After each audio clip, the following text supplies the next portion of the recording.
देखिए, भविष्य को अवश्य जानने का प्रयास करना चाहिए कि भविष्य में क्या कुछ छुपा है हमारे लिए। भविष्य का समय बड़ा विचित्र होता है। भविष्य जब भी आपको दिखाई देता है अंधकार में कई बार, लेकिन यदि आप सही समय पर सही कार्य कर लें तो भविष्य उज्जवल हो सकता है, कल्याणकारी हो सकता है, क्योंकि भविष्य से तो सभी अनभिज्ञ हैं।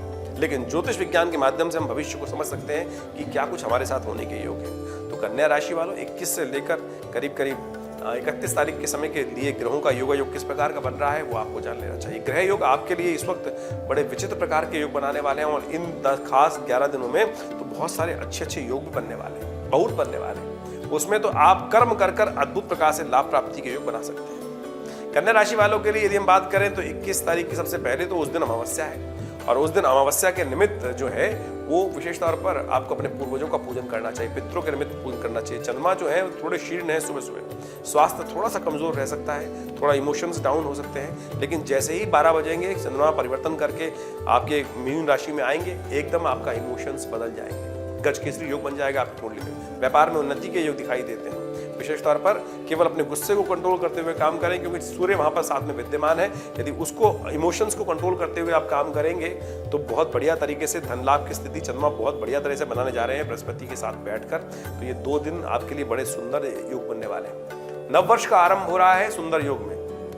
चंद्रमा आपकी राशि के अनुसार से देखें तो गजकेसरी योग में जो 22 तारीख को नववर्ष आरंभ होगा, नवरात्र आरंभ होंगे, बड़े सुंदर योग में आ रहे हैं। भगवती का पदार्पण नौका पे हो रहा है, और ऐसे में भगवती का अवश्य पूजन करने का प्रयास करें। आपके मन में नव उत्साह, नव उमंगों के साथ उदय होगा। पूर्वाभास भी होता दिखाई दे रहा है, काम करने में अच्छा मन लग सकता है। तो इन सब चीजों पर आप काम करने का प्रयास करना चाहिए। केवल बुध अस्त हैं, उसके निमित्त उस दिन बुधवार के दिन विशेष तौर पर श्री गणेश का स्तवन अवश्य कीजिएगा, गणेश जी का पूजन कीजिएगा, गाय गौ सेवा कीजिएगा, गाय को पालक डाल दीजिएगा। आपके लिए ग्रहों की स्थिति बड़ी अच्छी बन सकती है। ग्रहों की स्थिति देखते हुए ग्रहों का योगायोग आपके लिए विशेष तौर पर नववर्ष में अच्छे उन्नति के योग बनाते दिखाई दे रहा है। शुभ मुहूर्त आपके लिए बड़ा अच्छा रहेगा, आगे बढ़ने के योग बन सकते हैं।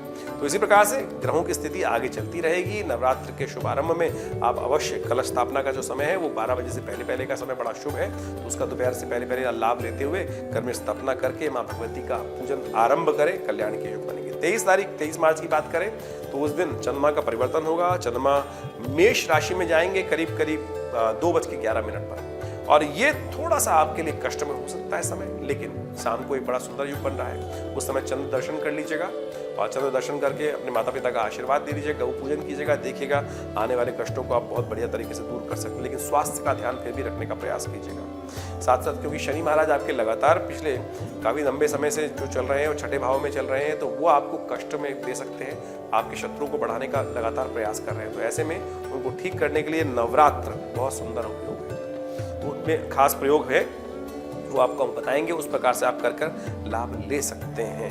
तो ग्रहों का परिवर्तन जो होगा विशेष तौर पर 25 तारीख को चंद्रमा वृषभ राशि में प्रवेश करेंगे। चंद्रमा वृषभ राशि में जो प्रवेश करेंगे वो आपके लिए बड़ा कल्याणकारी योग बनाएंगे। चंद्रमा का वृषभ राशि में प्रवेश भाग्योदय कारक होगा, और विशेष तौर पे आगे बढ़ने के अद्भुत योग बना सकता है। बड़े लोगों से लाभ प्राप्ति के योग बन सकते हैं। धर्म के दृष्टिकोण से आपको लाभ प्राप्त हो सकता है।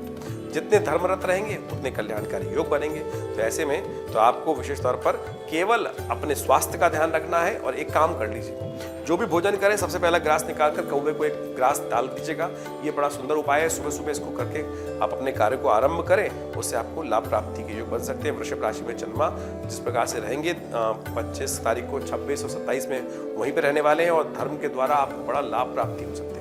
जो भी काम कर रहे हैं एक बात का ध्यान रखिएगा, धर्म क्या कहता है, सही चीज में जन कल्याण के लिए है कि नहीं है, सबके लिए कल्याण करने वाला है कि नहीं है, इस भाव को रखते हुए काम करेंगे तो बहुत बढ़िया तरीके से आपको लाभ प्राप्ति के संकेत मिल सकते हैं। और एक बात का 28 तारीख को इसी प्रकार चंद्रमा प्रवेश करते करते आगे मिथुन राशि में प्रवेश करेंगे। चंद्रमा 28 तारीख को सुबह 4:28 पर मिथुन राशि में प्रवेश करने वाले, और मिथुन राशि में प्रवेश करते ही एक बात का ध्यान रखिएगा, आप थोड़े से एरोगेंट हो सकते हैं।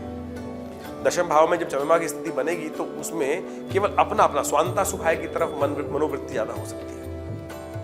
तो स्वांता सुखाय केवल इस बात को समझे कि ठीक होना चाहिए एक लेवल तक, लेकिन बहुत ज्यादा अपना करने से कई बार जो अच्छे मित्र होते हैं वो भी छूट जाते हैं। वो भी आपको कहने लगते हैं कि ये तो केवल अपनी अपनी बातें करेगा। तो इस प्रकार की भावना आपके मन में नहीं आनी चाहिए, वो आपके लिए अननेसेसरी परेशानी उत्पन्न कर सकती है। थोड़ा स्वास्थ्य का ध्यान रखते हुए काम करने का आपको प्रयास करना चाहिए। ग्रहों का योगा योग साफ दिखा रहा है। उस दिन सप्तमी भी है, तो महासप्तमी के दिन विशेष तौर पर भगवती कालरात्रि का पूजन करना चाहिए। शहद का दान करने से कष्ट दूर हो सकते हैं। और इसी प्रकार से 29 तारीख का समय भी ऐसे इसी प्रकार से ग्रहों का योगा योग दिखाई देता है। इसी श्रृंखला में काम होने के योग बन पाएंगे।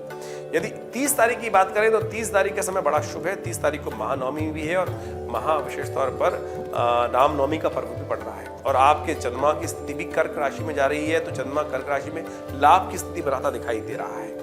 और शाम को 4:28 पर चंद्रमा कर्क राशि में प्रवेश करेंगे।